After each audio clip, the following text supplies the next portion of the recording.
Now, may I introduce as your guide through the picture the Vice President of Pepperdine College of Los Angeles, Mr. William J. T. Rare film footage recently obtained from behind the Iron Curtain exposes the true significance of the promises and alleged good intentions of the communists. The film sequences have been determined by treaty date. In the manifesto of the Communist Party, as written by Marx and Engels, we read this quote: "Communists disdain to conceal their views and aims.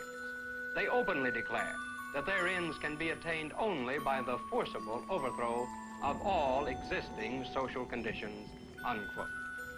Governed by Lenin's theory that freedom must be extinguished in order for communism to exist, the Reds have been at war with the free world. Lenin warned his disciples, and again I quote, "In war, never tie your hands with consideration of formality. It is ridiculous not to know that a treaty is the means of gaining strength," unquote. Let's see how the communists put the so-called science of Marxism-Leninism to work for them.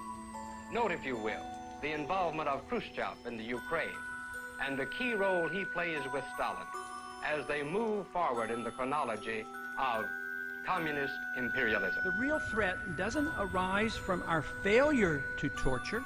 Rather, desensitizing our nation to the willful neglect and sacrifice of our civil liberties fought and died for over the centuries is the threat.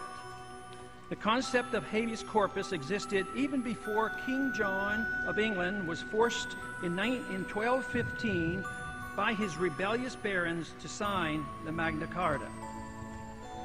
This basic principle and expression of individual liberty, which has survived 800 years, greatly influenced the writing of our Constitution and our common law heritage. Today, we hardly hear a whimper, either from the American people or a stone silent U.S. government, as our cherished liberties are eradicated. President, Senator from Vermont is recognized. Mr. President, there is a war going on in this country, and I'm not referring to the war in Iraq or the war in Afghanistan. I'm talking about a war being waged by some of the wealthiest and most powerful people in this country against the working families of the United States of America, against the disappearing and shrinking middle class of our country. The reality is that many of the nation's billionaires are on the warpath. They want more, more, more. Their greed has no end, and apparently there is very little concern for our country or for the people of this country if it gets in the way of the accumulation of more and more wealth and more power.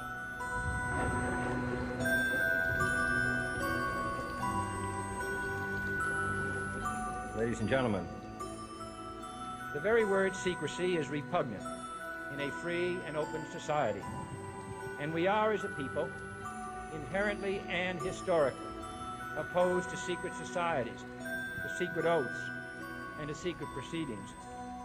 We decided long ago that the dangers of excessive and unwarranted concealment of pertinent facts far outweighed the dangers which are cited to justify it. Even today, there is little value in opposing the threat of a closed society by imitating its arbitrary restrictions. Even today, there is little value in ensuring the survival of our nation if our traditions do not survive with it. And there is very grave danger that an announced need for increased security will be seized upon by those anxious to expand its meaning to the very limits of official censorship and concealment. That I do not intend to permit to the extent that it's in my control. And no official of my administration, whether his rank is high or low, civilian or military, should interpret my words here tonight as an excuse to censor the news, to stifle dissent, to cover up our mistakes, or to withhold from the press and the public the facts they deserve to know. For we are opposed around the world by a monolithic and ruthless conspiracy that relies primarily on covert means for expanding its sphere of influence, on infiltration instead of invasion, on subversion instead of elections, on intimidation instead of free choice, on guerrillas by night instead of armies by day. It is a system which has conscripted vast human and material resources into the building of a tightly knit, highly efficient machine that combines military, diplomatic, intelligence, economic, scientific, and political operations. Its preparations are concealed, not published. Its mistakes are buried, not headlined. Its dissenters are silenced, not praised. No expenditure is questioned, no rumor is printed, no secret is revealed. No president should fear public scrutiny of his program, for from that scrutiny comes understanding, and from that understanding comes support or opposition, and both are necessary. I am not asking your newspapers to support an administration, but I am asking your help in the tremendous task of informing and alerting the American people. For I have complete confidence